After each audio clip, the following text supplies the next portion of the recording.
სიძულვილის ენის წინააღმდეგ ბრძოლის ახლად შექმნილმა სამმართველომ მუშაობა დღეიდან დაიწყო. აღნიშნული შინაგან საქმეთა სამინისტროს ადამიანის უფლებების დაცვის დეპარტამენტს ექვემდებარება. მისი ძირითადი ფუნქცია-მოვალეობები ადამიანის ღირსების შემლახველი და შეურაცხყოფელი, ასევე სიძულვილის ენის შემცველი საჯაროდ გავრცელებული იმ განცხადებების მონიტორინგი და გამოვლენა იქნება, რომელიც საქართველოს ადმინისტრაციულ სამართალდარღვევათა კოდექსით გათვალისწინებული სამართალდარღვევის ნიშნებს შეიცავს. საწყის ეტაპზე სამმართველოს 10 თანამშრომელი ეყოლება. ისინი იმუშავებენ საკანონმდებლო ჩარჩოს ფარგლებში, რომელიც უკვე მოქმედებს ქვეყანაში.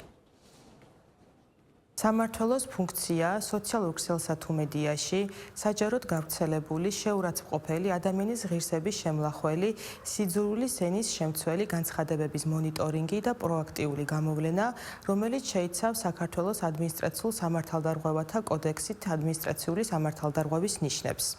აღნიშნული სამმართველო გამოავლენ სავარაუდო სამართალდარღვევას, გამოავლენ სავარაუდო სამართალდარღვევის ჩამდენ პირს, მოახდენს მის იდენტიფიცირებას, ადმინისტრაციული წარმოების მასალების მომზადებას, ადმინისტრაციული სამართალდარღვევის ოქმის შედგენას და განსჯადობის წესების დაცვით აღნიშნული მასალების საერთო სასამართლოებში გადაგზავნას. სიძულვილის ენის წინააღმდეგ ბრძოლის ახლად შექმნილი სამმართველოს ამოქმედებას ერთმანეთისგან განსხვავებული გამოხმაურება მოჰყვა პოლიტიკურ სპექტრში. ურალის პოლიცია შექმნა ხელისუფლებამ, რომლის დამსახურებაა საქართველოში ქართული ენის დეგრადაცია საჯარო სივრცეში, რომლის გენერალური მდივანი, პრემიერ-მინისტრები, პრეზიდენტები სხვადასხვა დროს დედის სისხლს იგინებიან იმ დარბაზებში, რომელშიც მიიღეს საქართველოს კონსტიტუცია, რომელშიც მიიღეს საქართველოს დამოუკიდებლობა და ასე შემდეგ და ასე შემდეგ.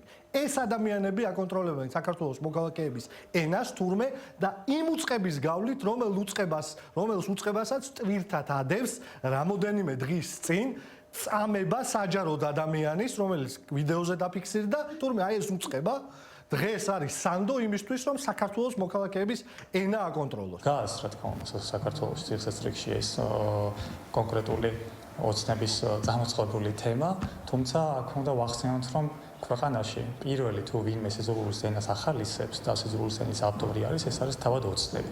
შესაბამისად, ჩვენი პარტია ყოველთვის შორს იყო მსგავსი ქმედებებისგან, სიძულვილის ენისგან, სხვისი ღვანძღვიზა და ასე შემდეგ და ჩვენ დღესაც მოუწოდებთ ყველას, ყველაფერი უნდა გავაკეთოთ, რომ სიძულვილის ენა, რა თქმა უნდა, დავგმოთ, არ არის საჭირო განსაკუთრებით პოლიტიკაში. საქართველოს უახლეს ისტორიაში სიძულვილის ენა, ეს ბულინგი ვნახეთ, რომ ფინანსდებოდა და ჯერჯერობით კიდევ ფინანსდება უცხოური ძალების მხრიდან.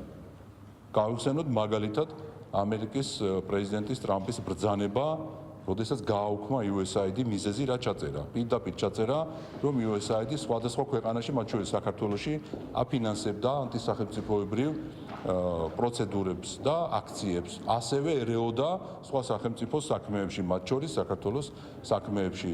შესაბამისად, ასევე პარლამენტის თავმჯდომარემ არაერთხელ გამოაქვეყნა ოფიციალური საჯარო განცხადებები გააკეთა და დოკუმენტები გამოქვეყნა, სადაც პირდაპირ ევროპული ფონდები აფინანსებდნენ ძალადობრივ აქციებს და სიძულვილის ენას საქართველოში.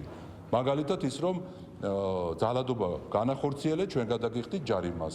ეს ფინანსდებოდა ფონდებიდან. ასე რომ სიძულვილის ენა სამწუხაროდ აი ამ ხალხის მიერ არის შემოტანილი საქართველოში და კარგია, როდესაც შეიქმნება ასეთი უწყება. ვფიქრობ, რომ ამ უწყებამ გარდა მომხდარი სიძულვილის ენის გამოკვლევისა ალბათ უნდა პრევენციული ხასიათის ზომებიც გაატაროს. ის ვინც ირჩევს სიძულვილის ენას, რა თქმა უნდა, სინამდვილეში ამჯობინებს ოპონირებაში ზიზღს, ძალადობას და უარს ამბობს დემოკრატიულ პრინციპებსა და ღირებულებებს. ჩვენ ხედავთ მას შემდეგ, რაც დაანონსდა შესაბამისი სამსახურის შექმნა, რა რეაქცია ჰქონდათ რადიკალურ ჯგუფებს, ანუ იმ ადამიანებს, ვინც ზიზღი და სიძულვილი საკუთარი ყოველდღიური საქმიანობის ნიშნად აქციეს. ჩვენი ვალდებულება არის, რომ გავწმინდოთ ქართული პოლიტიკური სივრცე სიძულვილის ენისგან და დარწმუნებული ვარ თავის საქმიანობაში ეს სამსახური იქნება წარმატებული და ეს სჭირდება ჩვენს მომავალ თაობებს და დემოკრატიული ღირებულებების განვითარებას. ეს შეეხება არამხოლოდ რომელიმე მხარეს ბუნებრივია, გამოხატვის უფლებებსა და თავისუფლების მიღმა ისეთი ქმედებები, რომელიც უხეშად არღვევს სხვა ადამიანის უფლებებს. მის პატივსა და ღირსებას ეხება ძალიან ცუდად.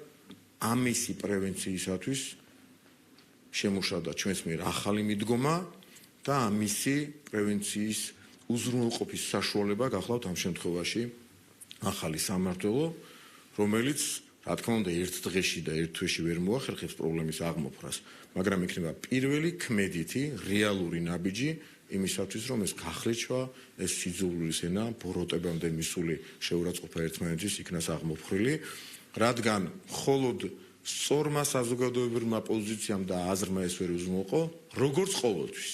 და ეს წარმატებით ხშირ შემთხვევაში მოახერხა რამდენიმე წამყვანმა ევროპულმა ქვეყანამ, ამ შემთხვევაში ჩვენ ამ გზას ვადგავართ და ეს ბევრ კეთილ მიზანს მომსახურებს.